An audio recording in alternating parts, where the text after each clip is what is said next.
ಇತ್ತೀಚೆಗೆ silicon city ಬೆಂಗಳೂರಿನಲ್ಲಿ ಅಪ್ರಾಪ್ತ ಯುವಕರು ಬೈಕನ್ನು ಚಲಾಯಿಸೋದು ಜಾಸ್ತಿ ಆಗ್ತಾ ಇದೆ.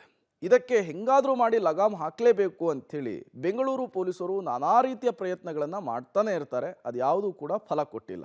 ಈಗ ಅಪ್ರಾಪ್ತರು ಬೈಕನ್ನು ಓಡಿಸೋದನ್ನು ತಡಿಬೇಕು ಅನ್ನುವಂತಹ ನಿಟ್ಟಿನಲ್ಲಿ ಮತ್ತೊಂದು ಅಸ್ತ್ರಕ್ಕೆ ಬೆಂಗಳೂರು ಸಂಚಾರಿ ಪೊಲೀಸರು ಮುಂದಾಗಿದ್ದಾರಂತೆ. ಯಾವುದು ಆ ಅಸ್ತ್ರ?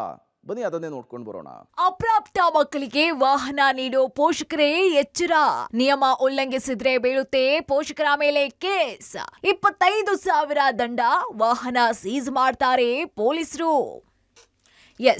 ಅಪ್ರಾಪ್ತ ಯುವಕ ಯುವತಿಯರು ಬೈಕ್ ಕಾರುಗಳನ್ನ ಓಡಿಸೋ ಪ್ರಕರಣಗಳು ನಗರದಲ್ಲಿ ಹೆಚ್ಚಾಗ್ತಿವೆ. ಅದರಲ್ಲೂ ವೀಕೆಂಡ್ ನಲ್ಲಿ ಅಪ್ರಾಪ್ತ ಯುವಕರು ಗ್ಯಾಂಗ್ ಕಟ್ಕೊಂಡು ವೀಲಿಂಗ್ ಮಾಡೋದು, ಬೇಕಾಬಿಟ್ಟಿ ವಾಹನಗಳನ್ನ ಓಡಿಸೋದು ಜಾಸ್ತಿ ಆಗ್ತಿದೆ. ಇದರಿಂದ ಅಪಘಾತಗಳು ಸಂಭವಿಸಿ ಅಮಾಯಕ ಜನರು ಪ್ರಾಣ ಕಳ್ಕೊಳ್ತಿದ್ದಾರೆ. ಇನ್ನು ಕೆಲ ಪ್ರಕರಣಗಳಲ್ಲಿ ಅಪ್ರಾಪ್ತ ಯುವಕರೇ ಜೀವ ಕಳ್ಕೊಳ್ತಿದ್ದಾರೆ. ಇದಕ್ಕೆ ಕಡಿವಾಣ ಹಾಕೋದಿಕ್ಕೆ ಬೆಂಗಳೂರು ಟ್ರಾಫಿಕ್ ಪೊಲೀಸರು ದಂಡಂ ದಶಗುಣಂಗೆ ಮುಂದಾಗಿದ್ದಾರೆ. ಅಪ್ರಾಪ್ತರ ಮೇಲೆ ಪೊಲೀಸರು ವಿಶೇಷ ನಿಗಾ ಇಡಲಿದ್ದು, ವಾಹನಗಳ ತಪಾಸಣೆ ವೇಳೆ ಕಡ್ಡಾಯವಾಗಿ ಡ್ರೈವ್ ಮಾಡ್ತಾ ಇರೋರ ವಯಸ್ಸನ್ನ ಚೆಕ್ ಮಾಡಲಿದ್ದಾರೆ.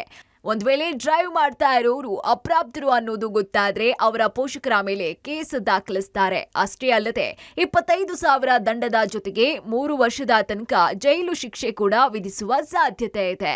ಇನ್ನು ನಿಯಮ ಉಲ್ಲಂಘನೆ ಮುಂದುವರೆದ್ರೆ ಸ್ಥಳದಲ್ಲೇ ವಾಹನವನ್ನ ಸೀಸ್ ಮಾಡಲಾಗುತ್ತೆ. ಈಗಾಗಲೇ 5 ಕೇಸ್ಗಳಲ್ಲಿ ತಲಾ 25,000 ದಂಡ, 6ನೇ ಕೇಸ್ನಲ್ಲಿ 26,000 ದಂಡ ಹಾಕಲಾಗಿದೆ. ಒಟ್ನಲ್ಲಿ ಈ ಕಾರ್ಯಾಚರಣೆ ಮುಂದುವರಿಯಲಿದ್ದು, ಅಪ್ರಾಪ್ತ ಬಾಲಕರ ಜೊತೆಗೆ ಪೋಷಕರು ಕೂಡ ಎಚ್ಚರಿಕೆಯನ್ನ ವಹಿಸಬೇಕಾಗಿದೆ. ನಿಯಮ ಉಲ್ಲಂಘನೆ ಮಾಡಿ ಸಿಕ್ಕಿಬಿದ್ರೆ ದಂಡದ ಜೊತೆಗೆ ವಾಹನವು ಸೀಸ್ ಆಗತ್ತೆ. ಹುಷಾರ್. Umesh, crime bureau, public TV.